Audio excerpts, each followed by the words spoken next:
Et figurez-vous qu'à force d'être envahis par des images de sexe, des débats sur le sexe, etc., les jeunes, les pauvres, n'éprouveraient plus aucun désir. C'est fini, il n'y a plus rien. C'est ce que nous explique Je t'aime, etc. Du sexe, on en mange à toutes les sauces. Dans la littérature, sur les écrans, dans les jeux vidéo, dans les médias, dans la mode, même dans la politique. Mais à l'heure où le sexe est tout puissant, certains résistent à l'envahisseur. La moitié des 20-24 ans n'auraient pas eu de relation sexuelle l'année passée. Se mettre à la diète, c'est presque la nouvelle révolution sexuelle de la jeunesse. Faut dire que certains accusent le sexe d'avoir tué l'amour. Mais pour certains spécialistes, si les jeunes font la grève du sexe, ce n'est pas par esprit de rébellion, mais c'est surtout à cause d'Internet et des applications de rencontres géolocalisées. Connectée en permanence, la jeunesse ferait passer son smartphone avant le sexe, ou se satisferait d'une vie sexuelle virtuelle sur Internet, royaume des plaisirs en solitaire. Alors, qu'est-ce que vous en pensez de cette petite baisse de désir chez ces jeunes gens parce qu'il y aurait trop de sexe partout, alors que par exemple ici on n'en parle jamais. Jamais. Jamais, par exemple. Jamais. Non mais qu'est-ce que vous en pensez? Et évidemment, c'est à moi que ça s'adresse. Évidemment. Pardonnez-moi, c'est parce que mon regard a croisé le vôtre. Ouais, voyez je vais vous surprendre. Parce que je sais que vous attendez tous à ce que je dise, mais oui, l'amour appelle l'amour, le sexe appelle le sexe. Bah oui. Eh bien, figurez-vous que pas du tout. Je suis dans ce domaine. Qu'est-ce qui vous pour arrive? La qualité. Petite fièvre?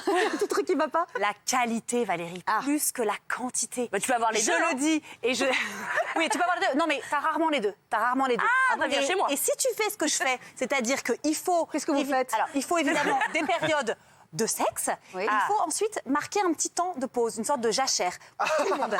Et je vous assure. Pardonnez-moi, votre jachère, elle dure quoi? 30 minutes, 40 minutes? C'est quoi vous, la jachère chez vous exactement? Plusieurs jours. Il faut limite frustrer le partenaire pour que, tac, le désir revienne et tout d'un coup, la libido de tout le monde, mécaniquement, se remet en place. C'est prouvé par des études, par des scientifiques. Je me disais, tiens, je crois que j'ai raison. Mais oui, parce que ça a été confirmé par des études américaines, suédoises, françaises, tout ce que vous voulez. D'accord, mais la jachère, c'est parce que jachère, c'est très vague. Trop de sexe. Combien de temps? Le sexe. Inhibiteur de désir. D'accord. Pardon pour le mot, parce que c'est... Ça veut dire combien de temps la pause? Parce que voilà, il faut être précis. Une semaine. Non mais, D'accord. alors déjà... Non mais ma pauvre Caroline, je vais te frustrer parce que je vais t'expliquer que chez les mecs, plus tu fais l'amour, plus tu as envie de faire l'amour. Donc je pense à ton mari en ce moment, tu prends énormément de risques en disant ce que tu viens de Mais je sais ce que tu dis, t'as raison. Non mais attendez, peut-être qu'elle n'est pas en jachère, là, on ne sait pas. Non mais, ou alors elle s'est construit un personnage, parce que pour nous, Caro, c'est quand même l'expression de la sexualité. Non, mais ne pas avoir de sexe, ça ne veut pas dire ne pas s'aimer, ne pas faire l'amour autrement. Mais on parle de sexe là, tu parles pas d'amour. Mais pour les mecs, le sexe, plus tu pratiques et plus tu as envie de pratiquer. Oui, ça je sais très bien. Visiblement, on a compris pour Jean-Michel, en tout cas c'est important. Hein, c'est voilà. Là, il faut du couple. Madame Cohen, félicitations. En tout cas, Bobo, donc Boris, son mari, va être très content de savoir qu'ils ne peuvent pas faire et la qualité et la quantité. C'est génial. Et en plus, Stéphane, c'est quand même mais le la seul... bande d'hypocrites. C'est-à-dire que là, moi, les enfants, ils sont là tous les soirs. Yalla, wouhou, bien chérie. Mais attends, mais moi, c'est quand même chez vous. Non mais et mon chat, c'est quand même aujourd'hui le seul. Viens chez moi. Mais viens chez moi. Parce que là. Mais c'est quand même aujourd'hui le seul loisir qu'on a qui est gratuit, enfin sauf pour Thibaut, mais qui est gratuit.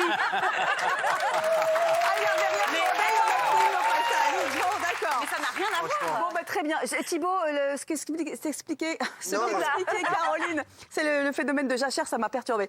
Sur la jachère, vous êtes d'accord? Mais non, celle qui en parle le plus, qui en fait le moins, en fait. Ah oui. J'ai été déçu, là. Il y a un mythe qui tombe. Voilà. Je pensais que c'était la son et lumière. On s'est mal compris, hein. Mais non, on ne s'est pas mal compris, on se comprend très bien. Faire une pause, c'est important. Moi, je pense aux couples de Français, à tous les couples. C'est pour ça que je donne un conseil lié vraiment à des études scientifiques qui ont été faites. Il faut se calmer sur la qualité, sur la quantité et privilégier la qualité. Alors, on va pas écouter tes conseils. Du coup, on va retourner sur Internet. En tout cas, est-ce qu'il y a trop de sexe dans les médias? On a posé la question à nos téléspectateurs. Est-ce que vous confirmez ou absolument pas? Vous confirmez pour 46%, mais il n'y a absolument pas, ils en veulent encore, hein, pour 54%, petits coquins. Ok, très bien, on a compris.